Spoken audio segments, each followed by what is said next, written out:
Here's 3 years of keys that I've collected metal detecting. You often wonder what you could unlock if you knew where these keys went to. Did everyone replace their keys? Do these keys even still work to anything? Seems like since I found them at parks, a lot of them are house keys. And some of the keys, there are a few car keys. This one looks like a mailbox key to me. I have one just like it for my mailbox. And this one's kind of interesting. It looks like a kid's necklace. I found these two side by side, and this had a big thing around the neck, so it looked like these two are just necklaces, kids' toys necklaces that you wear. Otherwise, keys aren't terribly exciting. It's just kind of a funny, fun thing to collect as you're getting all of the other things, just so you can see just how many keys people lose.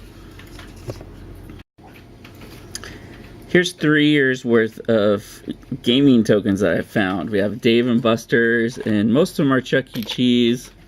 There are even years on the Chuck E. Cheese ones, 2004, 2014. There's Castle Amusement Park, which is in Riverside. And then a few other random fun centers and arcades that kids have gone to over the years. 2011 Sports Park. So I just started collecting these because I started to get so many of them.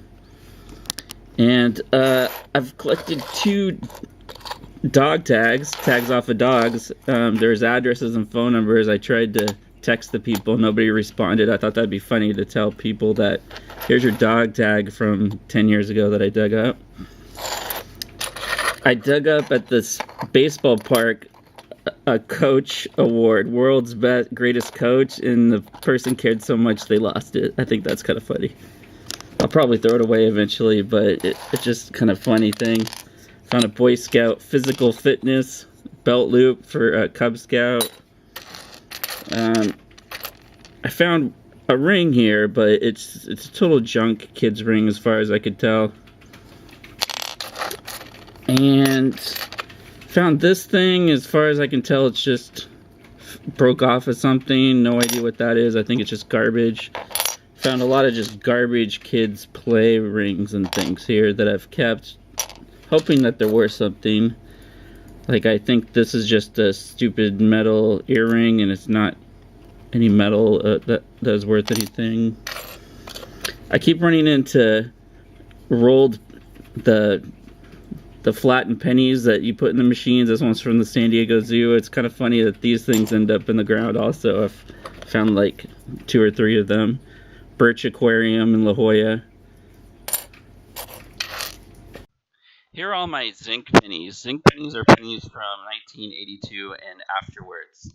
Unfortunately, when you run them through the rock tumbler, they all fall apart. So most people recommend don't running them through the rock tumbler at all. And it's best to just take whatever ones of those pennies are still in good shape and get rid of them, and the rest of them you can store in a jar. It's supposedly possible to exchange them at a U.S. Treasury for better versions, or it might even be possible to trick your bank into doing it. But otherwise, I think people just count these things as a loss and save them up just to show other people. The pennies that are before 1982 are copper, and those are all worth saving, and set those aside. And they are supposed to be worth 2 cents instead of 1 cent, according to web reports. Here are my super bent coins. Some people say you can put them in a vice grip and straighten them out, or file them down, but for the ones that at least are missing most of the coin, I can't do that. But maybe there's something I could do with these to turn them into spendable coins. That is 3 years worth of bent coins, so I'm doing pretty well, actually.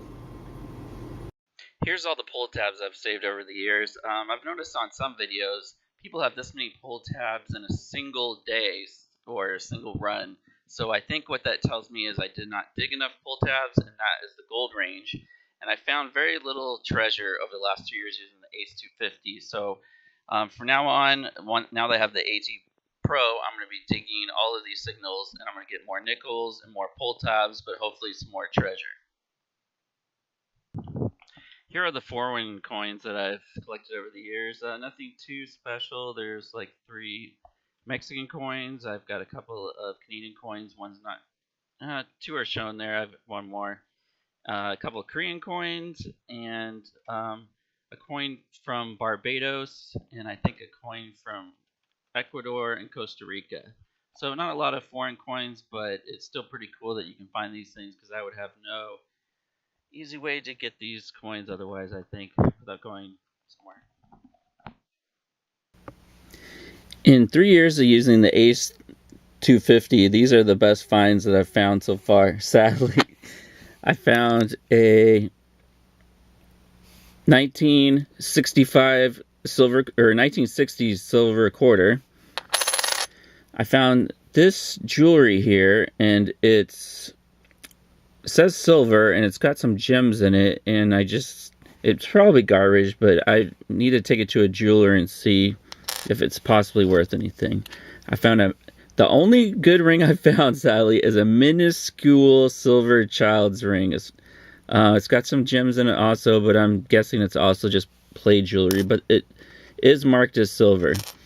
And I found this silver feather looking thing. Somebody suggested that maybe it's a tie pin or something that hangs down. So I haven't found a lot of the last 3 years. I have found piles of change. I found $130 in change, and the Ace 250 was really good at finding change. But I think one of the problems I had was I was just digging off the coin sound, and I wasn't digging a lot of pull tabs and a lot of the mid-ranges that would probably have the gold items. But I did dig all of the silver range items, and this is just the only silver that I found. I am digging in parks, and the parks are typically only about 30 to 50 years old, and so it's right at the silver range, and so I haven't been finding a lot of silver. However, I just got the AT Pro last month, and I hope to have a lot better finds to show. I'm going to keep going at it and digging more holes to find better items. Thanks. Please subscribe.